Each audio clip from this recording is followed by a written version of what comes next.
maniwala sa pagmamahal ng Diyos. Ito raw ang naghahatid ng liwanag tungo sa maunlad at makatarungang lipunan.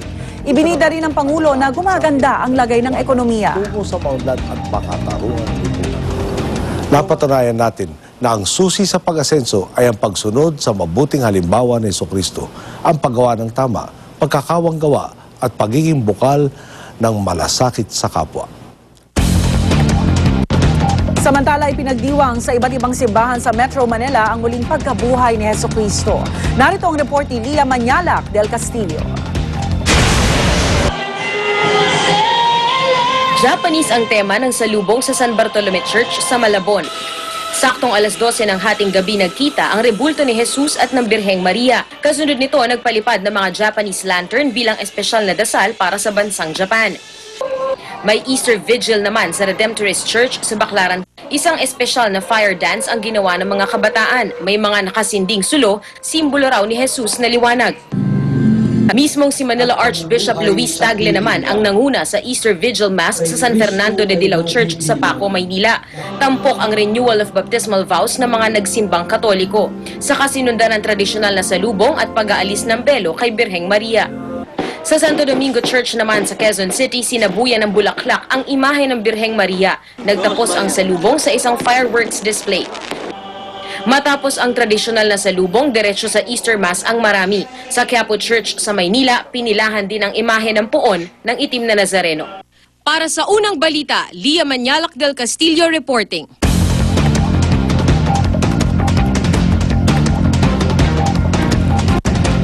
Extra special ang pagdiriwang ng Pasko na muling pagkabuhay sa Magsing Irog sa Quezon City.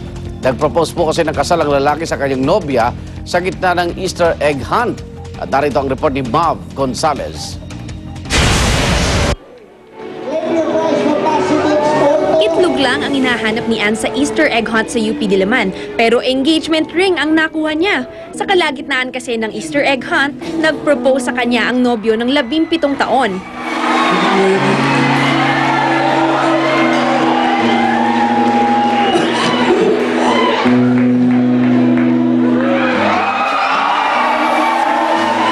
Matagal ko na ito talagang gustong gawin. I'm celebrating with Ann and I know that this is actually a lifetime moment and once in a lifetime experience talaga. Hindi ko talaga siya makakalimutan. Unforgettable talaga siya. Parehong Kristiyano ang magkasintahan. Mahalaga ang araw na ito dahil ginugunita nila ang muling pagkabuhay ni Jesus. Mas naging espesyal pa raw para sa kanila dahil nakahanap sila ng pag-ibig na panghabang buhay. Para sa unang balita, Mav Gonzalez reporting. Kahit tapos na po ang Semana Santa, mananatiling naka-red alert ang National Disaster Risk Reduction and Management Council o NDRRMC hanggang April 17. Ayon kay NDRRMC Executive Director Benito Ramos, ito ay para paghandaan ang nalalapit na rocket launch ng North Korea. Posible kasing bumagsak sa teritoryo ng Pilipinas ang debris ng rocket. Dahil dito ay pinatutupad ang no-sail at no-fly zone sa ilang lugar sa bansa, kabilang ang Cagayan Province at Polillo Island. Samantala, nasa North Korea na ang ilang dayuhang mamamahayag na pinayagang dalawin ang site ng rocket launch. Ipinakita sa mga miyembro ng media ang satellite na ilalagay sa rocket. Samantala, dahil pa rin sa pangamba ng posibleng pagbagsak sa ilang bahagi ng Pilipinas ng debris mula sa rocket launch ng North Korea, ilang biyahe ng eroplano ng Philippine Airlines ang mag-a-adjust ng ruta. 5 araw na iiwas sa mga eroplano ng PAL sa himpapawid kung saan ipatutupad ang no-fly zone mula April 12 hanggang 16. Apektado po nito ang mga sumusunod na flight na makikita nyo sa inyong mga screen.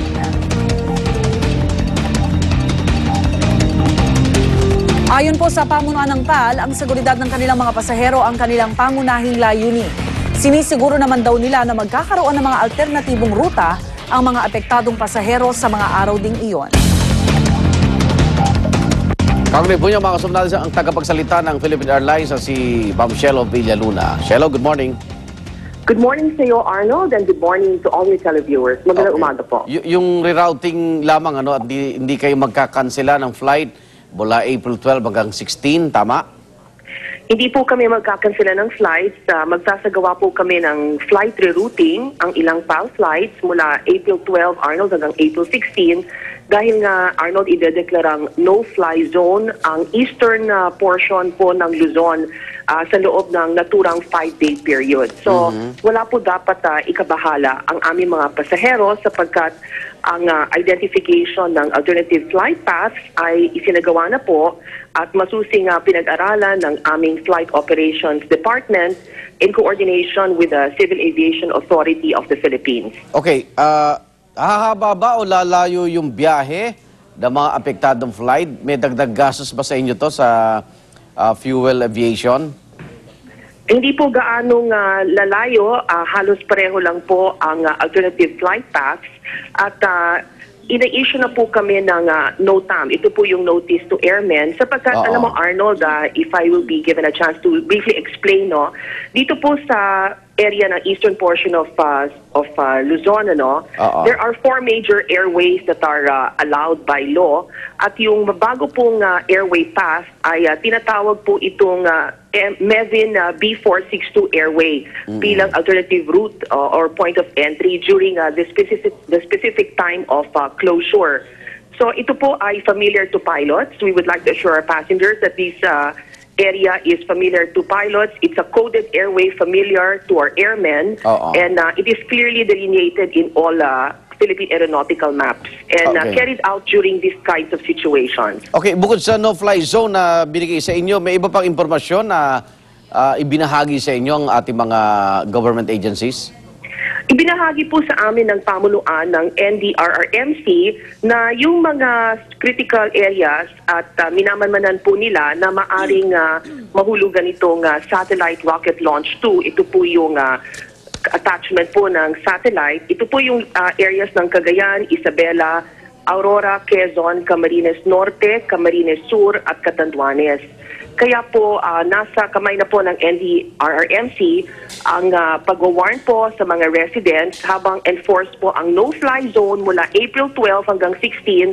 Meron po yatang ipapatupad na stay indoors policy sa mga panahong ito at abiso po sa mga fishermen po sa area sapagkat ito po ay napakahalaga para masecure yung safety ng ating mga kababayan. Pero hindi naman po sa safety ng aming mga pasahero, itong alternative flight paths po ay matagal na pong in-identify.